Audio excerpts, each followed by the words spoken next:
महाराष्ट्र सरकार ने एनालॉग पनीर यानी नॉन डेयरी पनीर पर पूरी तरह से प्रतिबंध लगा दिया है। सरकार के इस फैसले के बाद पूरे महाराष्ट्र में नॉन डेयरी पनीर बनाने, बेचने और वितरण करने पर रोक लग गई है। इस फैसले के साथ ही महाराष्ट्र में एनालॉग पनीर पर रोक लगाने वाला देश का पहला राज्य बन गया है। राज्य में नॉन डेयरी पनीर बनाने पर जो इसका मुद्दा है वो काफी समय से उठ रहा है। पिछले साल महाराष्ट्र विधानसभा में भी यह मुद्दा उठाया गया था। UEM जयपुर एक आदर्श लक्ष्य है। भावी छात्रों के लिए अच्छी नौकरी, भविष्य के लिए तैयार कौशल के साथ अच्छी शिक्षा। विधायकों ने नॉन डेयरी पनीर पर पूर्णतया प्रतिबंध लगाने की मांग की थी।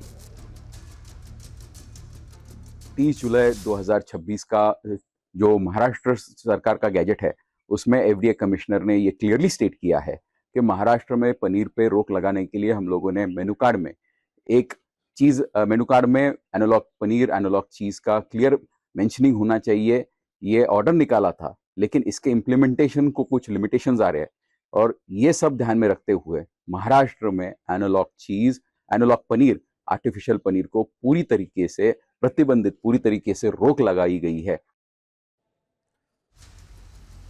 तो अब आपको बताते हैं कि एनालॉग पनीर क्या होता है और इस पर सरकार ने क्यों रोक लगाई है, उसको ग्राफिक्स के जरिए समझाने की कोशिश करता हूं आपको।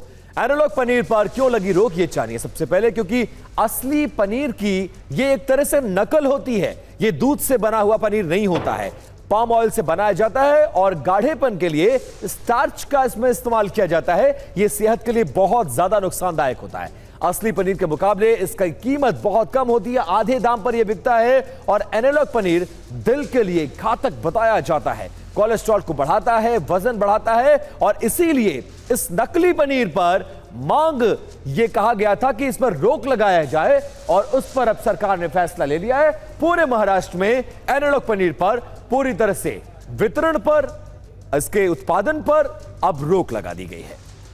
अब आपको बताते हैं कि असली पनीर और एनालॉग पनीर में फर्क क्या होता है। अब तक आपने ये जाना कैसे ये बनता है, असली और एनालॉग पनीर में फर्क क्या है वो आप जानने की कोशिश करिए।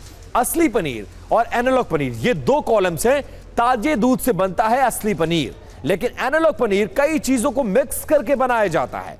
अब जो असली पनीर है उसमें अच्छी मात्रा में प्रोटीन होता है और देखने में पनीर जैसा वो प्रतीत भी होता है। एनालॉग पनीर देखने में पनीर जैसा लगता जरूर है, लेकिन वो दूध से नहीं बना होता। ये नॉन डेयरी प्रोडक्ट है, जैसा कि इससे पहले मैंने बताया कि पाम ऑयल और स्टार्च से बना होता है। अब देखिए, असली पनीर में स्वाद और उसकी खुशबू अलग होती है, जबकि एनालॉग पनीर में होटल और फूड इंडस्ट्री में इसका बहुत ज्यादा इस्तेमाल होता है, क्योंकि आपकी सेहत से उन्हें कोई फर्क नहीं पड़ता है। और असली पनीर कीमत थोड़ी ज्यादा जरूर होती है, लेकिन वो सेहत के लिए फायदेमंद होता है, जबकि एनालॉग पनीर असली पनीर के मुकाबले सस्ता होता है। इसीलिए प्रोफेशनली जो लोग इसका इस्तेमाल करते हैं होटल्स में या बड़े प्रतिष्ठानों में, वो सस्ते की वजह से इसका इस्तेमाल करते हैं और इसका बुरा प्रभाव आपकी सेहत पर पड़ता है। अब एनालॉग पनीर पर बैन के फैसले पर मुंबई के लोगों ने क्या कुछ कहा है वो बातचीत सुनाते हैं आपको। महाराष्ट्र में एक नया कानून लाया है और ये कानून है नकली पनीर बेचने वालों के खिलाफ और नकली पनीर डिस्ट्रीब्यूट करने वालों के खिलाफ कड़े नियम बनाए गए हैं। निर्णय तो सही है उन लोग का, इधर का पनीर अच्छा है, इसके लोग हम लोग इधर आते हैं, होटल में आते हैं खाने का। लाखों का शरीर है, वो ऐसा नकली पनीर बेच के जिंदगी खराब नहीं करना है हमको। हम दूसरे को खराब खिलाएंगे, हमारे घर पे भी वही पनीर खा रहे हैं, इसलिए पनीर का हम सुरक्षित और सेफ्टी रखते हैं। ये FDA ने उठाए हुए कदम बहुत बढ़िया है और ये सब होना चाहिए। तुकाराम मुंडे सर बहुत अच्छे से ये सब के लिए प्रयास कर रहे हैं।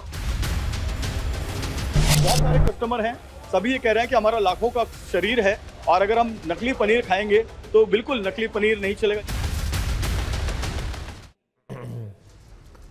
अब एनालॉग पनीर पर महाराष्ट्र सरकार सख्त हो गई है। भारत का पहला राज्य जिसने पूरी तरह से अपने राज्य में इस पर प्रतिबंध लगा दिया। अब नकली पनीर बेचने पर कठोर कार्रवाई होगी इस नए नियम के तहत और बेचने वालों को 6 महीने तक की जेल तक हो सकती है। 1 लाख रुपए तक का जुर्माना भी लगाया जा सकता है। सेवन से मौत होने पर उम्र कैद और 10 लाख का जुर्माना